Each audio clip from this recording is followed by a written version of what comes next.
Ne soyons pas trop rudes avec Mohammed. Mohammed était un prophète au même titre que Joseph Smith était un prophète pour les Amériques. Qu'il soit vrai prophète ou faux prophète, une chose est certaine, il n'était pas le Christ. Tout comme Jean-Baptiste n'était pas le Christ. Et il n'avait aucun mal à le reconnaître. Lorsque Mohammed dit dans la sourate de Marie, elle devint donc enceinte de l'enfant, et elle se retira avec lui en un lieu éloigné, l'Égypte. Puis les douleurs de l'enfantement l'amenèrent au tronc du palmier, et elle dit, « Malheur à moi, que je fusse morte avant cet instant, et que je fusse totalement oubliée. » Alors il appela d'au-dessous d'elle, lui disant, « Ne t'afflige pas. Ton Seigneur a placé à tes pieds une source. Secoue vers toi le tronc du palmier, il fera tomber sur toi des dattes fraîches et mûres. Mange donc et bois et que ton œil se réjouisse. Si tu vois quelqu'un d'entre les humains, dis-lui, assurément, j'ai voué un jeûne au tout miséricordieux. Je ne parlerai donc aujourd'hui à aucun être humain. Je resterai muette. » Ce petit passage fait référence à Apocalypse 12, où il nous est conté. Quand le dragon vit qu'il avait été précipité sur la terre, il poursuivit la femme qui avait enfanté l'enfant mâle.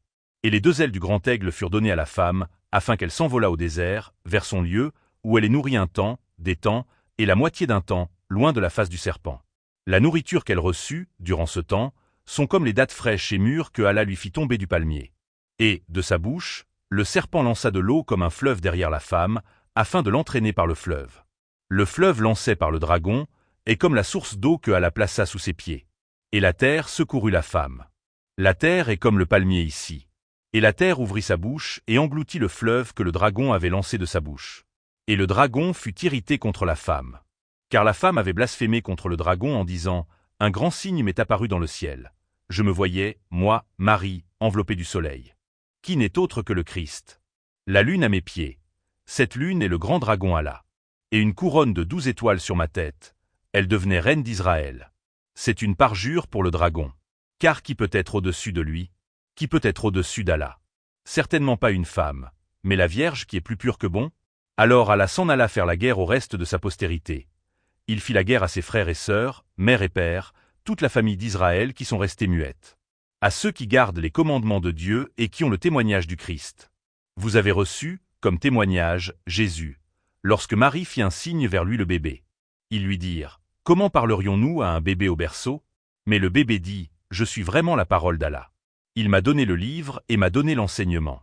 Où que je sois, il m'a rendu béni. Et il m'a recommandé, tant que je vivrai, la prière et la zakat, et la protection de ma mère. Ma parole n'est ni violente ni malheureuse. Je viens en paix, et que la paix soit sur moi le jour où je naquis, le jour où je mourrai, et le jour où je serai ressuscité vivant. » Jésus dit bien qu'il sera ressuscité. Son faux semblant n'est autre que son antéchrist Jean-Baptiste. En ce temps-là, Hérode le tétrarque, ayant entendu parler de Jésus, dit à ses serviteurs, « C'est Jean-Baptiste. Il est ressuscité des morts, et c'est pour cela qu'il se fait par lui des miracles. » Car Hérode, qui avait fait arrêter Jean, l'avait lié et mis en prison, à cause d'Hérodia, femme de Philippe, son frère, parce que Jean lui disait, « Il ne t'est pas permis de l'avoir pour femme. » Il voulait le faire mourir, mais il craignait la foule, parce qu'elle regardait Jean comme un prophète. Or lorsqu'on célébra l'anniversaire de la naissance d'Hérode, la fille d'Hérodia dansa au milieu des convives, et plut à Hérode, de sorte qu'il promit avec serment de lui donner ce qu'elle demanderait. À l'instigation de sa mère, elle dit, « Donne-moi ici, sur un plat, la tête de Jean-Baptiste. » Le roi fut attristé. Mais, à cause de ses serments et des convives, il commanda qu'on la lui donne, et il envoya décapiter Jean dans la prison. Sa tête fut apportée sur un plat, et donnée à la jeune fille, qui la porta à sa mère. Les disciples de Jean vinrent prendre son corps, et l'ensevelirent. Et ils allèrent l'annoncer à Jésus. À cette nouvelle, Jésus partit de là dans une barque, pour se retirer à l'écart dans un lieu désert. Et la foule, l'ayant su, sortit des villes et le suivit à pied. Quand il sortit de la barque, il vit une grande foule, et fut ému de compassion pour elle, et il guérit les malades. Le soir étant venu, les disciples s'approchèrent de lui, et dirent, « Ce lieu est désert, et l'heure est déjà avancée. Renvoie la foule, afin qu'elle aille dans les villages, pour s'acheter des vivres. » Jésus leur répondit, « Ils n'ont pas besoin de s'en aller, donnez-leur vous-même à manger. » Mais ils lui dirent, « Nous n'avons ici que 5 pains et 2 poissons. » Et il dit, « Apportez-les-moi. » Il fit asseoir la foule sur l'herbe, prit les 5 pains et les 2 poissons, et, levant les yeux vers le ciel, il rendit grâce. Puis, il rompit les pains et les donna aux disciples, qui les distribuèrent à la foule. Tous mangèrent et furent rassasiés, et l'on emporta 12 paniers pleins des morceaux qui restaient. Ceux qui avaient mangé étaient environ 5000 hommes, sans les femmes et les enfants. Aussitôt après, il obligea les disciples à monter dans la barque et à passer avant lui de l'autre côté, pendant qu'il renverrait la foule. Quand il l'eut renvoyé, il monta sur la montagne pour prier à l'écart. Et, comme le soir était venu, il était là seul. La barque, déjà au milieu de la mer, était battue par les flots, car le vent était contraire. À la 4e veille de la nuit, Jésus alla vers eux, marchant sur la mer. Quand les disciples le virent marcher sur la mer, ils furent troublés, et dirent « C'est un fantôme ». Et, dans leur frayeur, ils poussèrent des cris. Jésus leur dit aussitôt « Rassurez-vous, c'est moi. N'ayez pas peur ». Pierre lui répondit « Seigneur, si c'est toi, ordonne que j'aille vers toi sur les eaux. » Et il dit « Viens ». Pierre sortit de la barque, et marcha sur les eaux, pour aller vers Jésus. Mais voyant que le vent était fort, il eut peur, et, comme il commençait à enfoncer, il s'écria « Seigneur, sauve-moi ». Aussitôt Jésus étendit la main, le saisit, et lui dit « Homme de peu de foi, pourquoi as-tu douté ?» Et ils montèrent dans la barque, et le vent cessa. Ceux qui étaient dans la barque vinrent se prosterner devant Jésus, et dirent « Tu es véritablement le Fils de Dieu ». Après avoir traversé la mer, ils vinrent dans le pays de Génézareth. Les gens de ce lieu, ayant reconnu Jésus, envoyèrent des messagers dans tous les environs, et on lui amena tous les malades. Ils le prièrent de leur permettre seulement de toucher le bord de son vêtement. Et tous ceux qui le touchèrent furent guéris. Voici de quelle manière arriva la naissance de Jésus-Christ. Marie, sa mère, ayant été fiancée à Joseph, se trouva enceinte, par la vertu du Saint-Esprit, avant qu'ils eussent habité ensemble. Joseph, son époux, qui était un homme de bien et qui ne voulait pas la diffamer, se proposa de rompre secrètement avec elle. Comme il y pensait, voici, un ange du Seigneur lui apparut en songe et dit « Joseph, fils de David, ne crains pas de prendre avec toi Marie, ta femme, car l'enfant qu'elle a conçu vient du Saint-Esprit. Elle enfantera un fils, et tu lui donneras le nom de Jésus. C'est lui qui sauvera son peuple de ses péchés. » Tout cela arriva afin que s'accomplisse ce que le Seigneur avait annoncé par le prophète. « Voici, la Vierge sera enceinte, elle enfantera un fils, et on lui donnera le nom d'Emmanuel, ce qui signifie Dieu avec nous. » Joseph s'étant réveillé fit ce que l'ange du Seigneur lui avait ordonné, et il prit sa femme avec lui. Mais il ne la connut point jusqu'à ce qu'elle eût enfanté un fils, auquel il donna le nom de Jésus. Le Coran nous dit que Marie reçut l'annonce, auparavant, par le Saint-Esprit Gabriel. Voilà donc ce qu'est un Saint-Esprit. C'est un ange, et au sens large, les anges. Mais Allah dit à Marie de rester muette, et de ne pas se justifier devant les siens. Allah, fera le reste.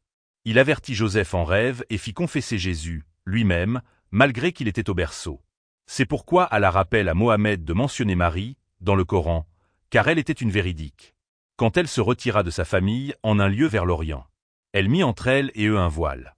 Nous lui envoyâmes notre esprit, Gabriel, qui se présenta à elle sous la forme d'un homme parfait. Elle dit, « Je me réfugie contre toi auprès du tout miséricordieux. Si tu es pieux, ne m'approche point. » Il dit, « Je suis en fait un messager de ton Seigneur pour te faire don d'un fils pur. » Elle dit, « Comment aurais-je un fils quand aucun homme ne m'a touché et que je ne suis pas prostituée ?» Il dit, « Ainsi sera-t-il. Cela m'est facile, a dit ton Seigneur. Et nous ferons de lui un signe pour les gens et une miséricorde de notre part. » C'est une affaire déjà décidée. Jean-Baptiste reçut une révélation similaire. C'est pourquoi il est vraiment l'Antéchrist. Sa naissance fut miraculeuse et Allah lui apposa la même bénédiction qu'à Jésus. D'où la confusion du peuple. Ils n'ont pas tué Jésus, mais ils ont tué son relatif, Jean-Baptiste. Malgré tout, les non-croyants à ces versets suivent des conjectures. Zacharie pria son Seigneur dans une prière secrète et dit « Ô mon Seigneur, mes os sont affaiblis et ma tête s'est enflammée de cheveux blancs. Cependant, je n'ai jamais été malheureux ou déçu en te priant, ô mon Seigneur. Je crains le comportement de mes héritiers, après moi. Et ma propre femme est stérile. Accorde-moi, de ta part, un descendant qui hérite de moi et hérite de la famille de Jacob. Et fais qu'il te soit agréable, ô mon Seigneur.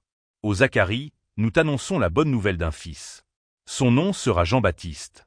Nous ne lui avons pas donné auparavant d'homonyme. » Et Zacharie dit, « Ô mon Seigneur, comment aurais-je un fils quand ma femme est stérile et que je suis très avancé en vieillesse ?» Allah lui dit, « Ainsi sera-t-il. Ton Seigneur a décrété, ceci m'est facile. Et avant cela, je t'ai créé alors que tu n'étais rien. Ô mon Seigneur, dit Zacharie, accorde-moi un signe. Ton signe, dit Allah, sera que tu ne pourras pas parler aux gens pendant 3 nuits tout en étant bien portant. Tout comme il dira plus tard à Marie de rester muette devant les miracles qu'il, Allah, fera. Il sortit donc du sanctuaire vers son peuple, puis il leur fit signe de prier matin et soir. Ô Jean-Baptiste, tiens fermement au livre la Torah. Il dira la même chose à Jésus, de tenir au livre car il l'a désigné prophète.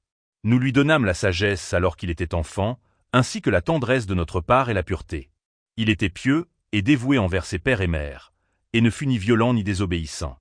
Jésus ne fut ni violent ni malheureux, et il reçut la bonté de sa mère. Que la paix soit sur lui le jour où il naquit, le jour où il mourra, et le jour où il sera ressuscité vivant. Allah dira la même chose de Jésus. Jean fut ressuscité vivant.